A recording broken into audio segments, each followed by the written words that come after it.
El Titán. Abrimos este deep dive con una pregunta que la verdad nos lleva muy atrás en el tiempo, ¿no? Sí, a la prehistoria del sur de la península. Exacto. ¿Qué llevó a esa gente, a esas sociedades, a invertir un esfuerzo que hoy nos parece casi increíble? Un esfuerzo titánico, sí. En levantar esos monumentos de piedra gigantescos, los megalitos, hablamos de entre el quinto y el tercer milenio antes de nuestra era. Los dólmenes y también los tolos, que son esas construcciones parecidas pero circulares, sobre todo en Andalucía. ¿Vale? Y hoy lo que vamos a explorar, usando informes arqueológicos, datos espaciales y también arqueoastronomía, no es solo qué construyeron, que ya es impresionante, sino algo quizá más revelador, hacia dónde miraban, hacia dónde apuntaban esas estructuras. Esa es la clave, ¿verdad? La misión es intentar descifrar si esa orientación, si apuntar a un sitio concreto, fue intencionado. Efectivamente. Y, claro, ¿qué nos dice eso sobre lo que creían, lo que sabían hacer, sus capacidades? Y ojo, que ya adelantamos que hay sorpresas. Sí, no todos miran al sol saliendo por el este, como a veces se piensa. Pues venga, vamos a desgranar esto. Empecemos por la escala, porque es fundamental para entender el esfuerzo. Claro. Hablamos de monumentos enormes. El Dolmen de Soto en Huelva, por ejemplo, o Menga y Viera en Antequera. Y los tolos, como la Pastora, en Valencina, con esos corredores larguísimos. Eso es.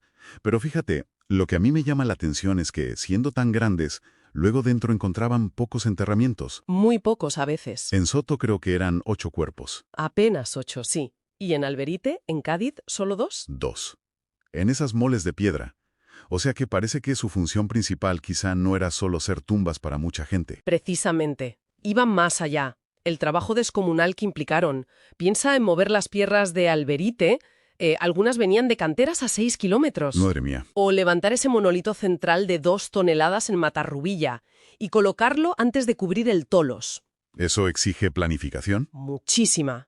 Nos habla de sociedades que ya eran complejas, probablemente jerarquizadas, capaces de organizar a mucha gente para trabajar. Claro. Y estos monumentos, a veces con ajuares ricos, como esas cuentas de varisita que aparecen, pues seguramente funcionaban también como marcadores del territorio. Como diciendo, esto es nuestro. Algo así.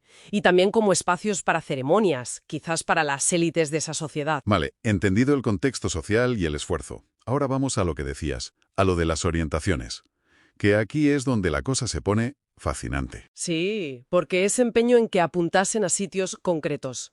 Para estudiarlo necesitamos datos muy precisos, coordenadas y demás. Exacto, coordenadas WGS 84. Y es una pena porque faltan datos fiables para algunos sitios importantes, como el Gandul o el Carnerín. Eso limita un poco la foto completa. Bueno, pero con lo que hay, ¿qué patrones se ven? Pues con los datos que tenemos se identifican, 2 patrones principales muy claros. A ver. El primero es el que podríamos llamar clásico, el más esperado quizá, la alineación solar. Con el sol. Eso es. Dólmenes como el de Soto, que está orientado casi perfectamente este-oeste. ¿Y eso qué implica? Pues que justo en los equinoccios, cuando el día y la noche duran lo mismo, la luz del sol al salir entraba por el corredor, recorría sus 21 metros de pasillo e iluminaba la cámara principal al fondo.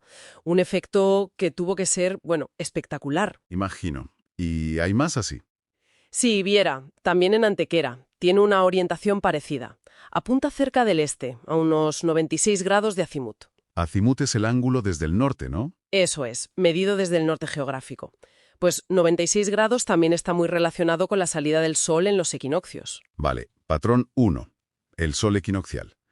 Pero decías que había sorpresas. Ah, sí. Porque si pensábamos que ya estaba todo claro, llegan sitios como Menga y nos rompen un poco los esquemas. Menga, el gigante de Antequera. Él mismo.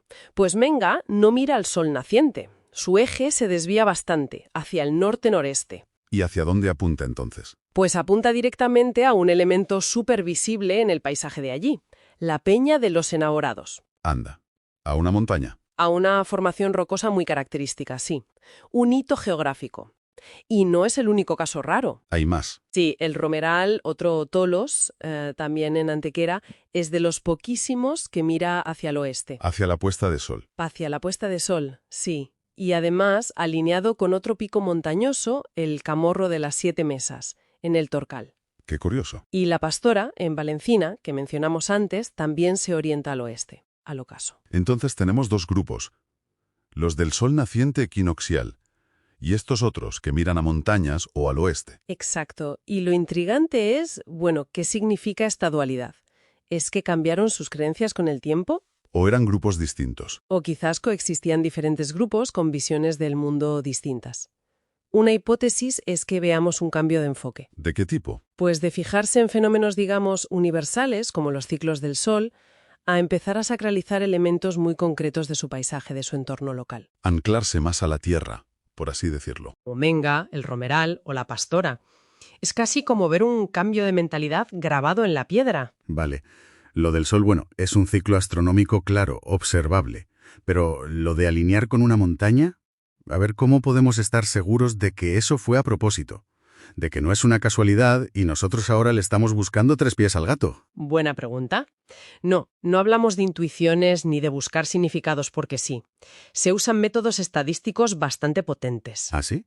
¿Cómo cuáles? Pues mira, para el grupo de dólmenes orientados al este, como Soto y Viera, se usa el test de Riley. ¿Y eso qué dice? Confirma que esa agrupación de orientaciones hacia el este no es producto del azar. La probabilidad de que ocurra por casualidad es muy, muy baja. Es deliberado. Vale, para los del sol confirmado. Y para los raros como Menga, para la peña. Ahí se usan otras técnicas, como simulaciones por ordenador, tipo Monte Carlo. Suena complejo. Lo hice un poco, pero la idea es sencilla. Se generan miles y miles de escenarios virtuales, como si construyeran Menga miles de veces orientándolo al azar. Ajá. Y luego se comprueba cuántas de esas veces, por pura chiripa, apuntaría justo a la peña de los enamorados. ¿Y el resultado? Pues que la probabilidad de que esa alineación Menga, peña, ocurra por azar es mínima, estadísticamente insignificante, menos de un 5%. O sea, que no fue casualidad. No.